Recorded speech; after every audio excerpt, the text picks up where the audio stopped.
ETF investing के बारे में अक्सर क्या सोचा जाता है? शायद यही कि बस एक इंडेक्स चुनो और आराम करो, है ना? तो अगर एक्सचेंज ट्रेडेड फंड्स यानी कि ईटीएफ्स में निवेश करते वक्त यही सोच है तो थोड़ा रुककर सोचना जरूरी है। क्योंकि ये जो सीधी सावी सोच लगती है ना, असल में ये लंबे समय में रिटर्न्स को काफी नुकसान पहुंचा सकती है। पर घबराने की बात नहीं है, एक बेहतर तरीका है, एक स्मार्ट स्ट्रैटेजी है इसके लिए। तो चलिए इसी स्मार्ट स्ट्रैटेजी को आसान भाषा में समझते हैं। नाम है इसका कोर सैटेलाइट स्ट्रैटेजी, जिससे एक बेहतरीन ईटीएफ पोर्टफोलियो बनाया जा सकता है। तो आखिर ये कोर सैटेलाइट स्ट्रैटेजी है क्या चीज? बहुत आसान है। इसको ऐसे समझिए कि पोर्टफोलियो का एक कोर हिस्सा है।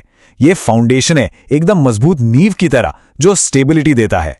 और फिर है सैटेलाइट हिस्सा, जिसका काम है समय के साथ ओवरऑल पोर्टफोलियो के रिटर्न्स को बूस्ट करना, मतलब बढ़ाना।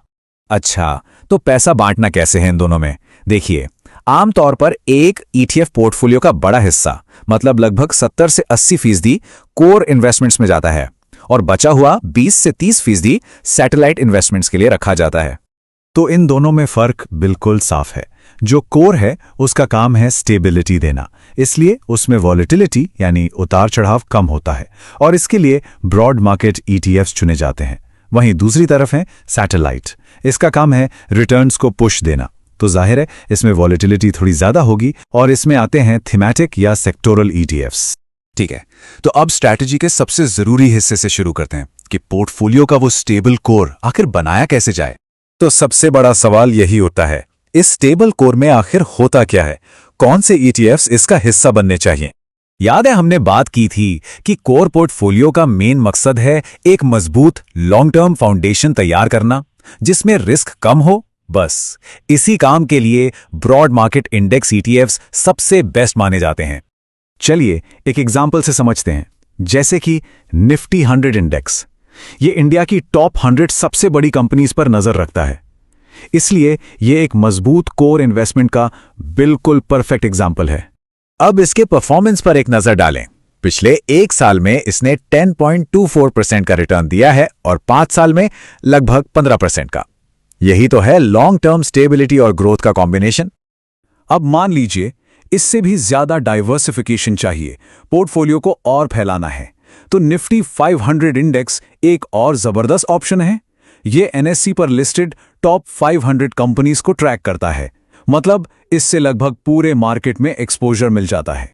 और इसका परफॉर्मेंस देखें तो 1 साल में 7.76% और 5 साल में लगभग 17% का रिटर्न। और हां, जो ईटीएफ्स इन इंडेक्स को फॉलो करते हैं उनका रिटर्न भी करीब करीब इतना ही रहता है। तो चलिए, कोर पोर्टफोलियो तो सेट हो गया स्टेबिलिटी के लिए। अब आते हैं उस हिस्से पर जिसका काम है रिटर्न्स को रॉकेट बूस्ट देना, यानी सैटेलाइट इन्वेस्टमेंट्स। सैटेलाइट पोर्टफोलियो में क्या आता है? यहां पर किसी खास थीम या सेक्टर पर फोकस करने वाले ईटीएफ्स चुने जाते हैं। लेकिन एक चीज यहां हमेशा याद रखनी है, ये ईटीएफ्स ज्यादा वॉलेटाइल होते हैं, मतलब इनमें उतार चढ़ाव ज्यादा होता है।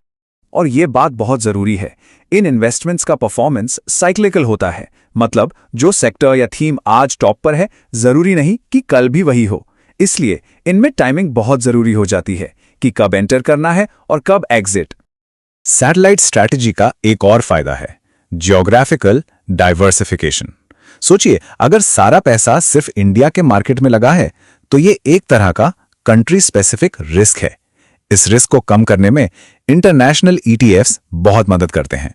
इसका एक अच्छा एग्जाम्पल पिछले साल ही देखने को मिला, जब डोमेस्टिक मार्केट यानी इंडिया का मार्केट काफी वोलेटाइल था।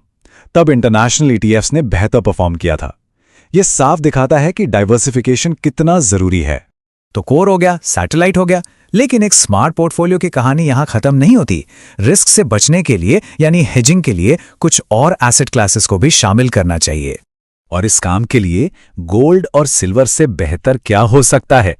आमतौर पर देखा गया है कि गोल्ड और इक्विटी मतलब शेयर मार्केट आपस में उल्टा चलते हैं। खासकर जब मार्केट में मुश्किल दौर चल रहा हो तब सोना अक्सर चमकता है। तो पोर्टफोलियो के रिस्क को कंट्रोल में रखने के लिए कुल पोर्टफोलियो का लगभग 15 से 20% हिस्सा गोल्ड और सिल्वर ईटीएफ्स में लगाया जा सकता है।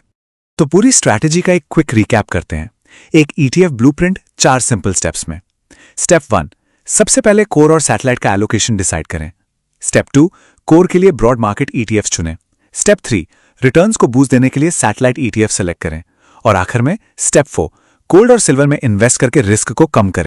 इसलिए अब से जब भी किसी ETF के बारे में सुने या पढ़ें तो सिर्फ उसके रिटर्न्स मत देखिए, एक सबसे जरूरी सवाल हमेशा दिमाग में रखें, ये ETF पोर्टफोलियो के कोर हिस्से के लिए है या सैटेलाइट के लिए? बस ये एक सवाल इन्वेस्टमेंट करने के पूरे तरीके को बदल सकता है।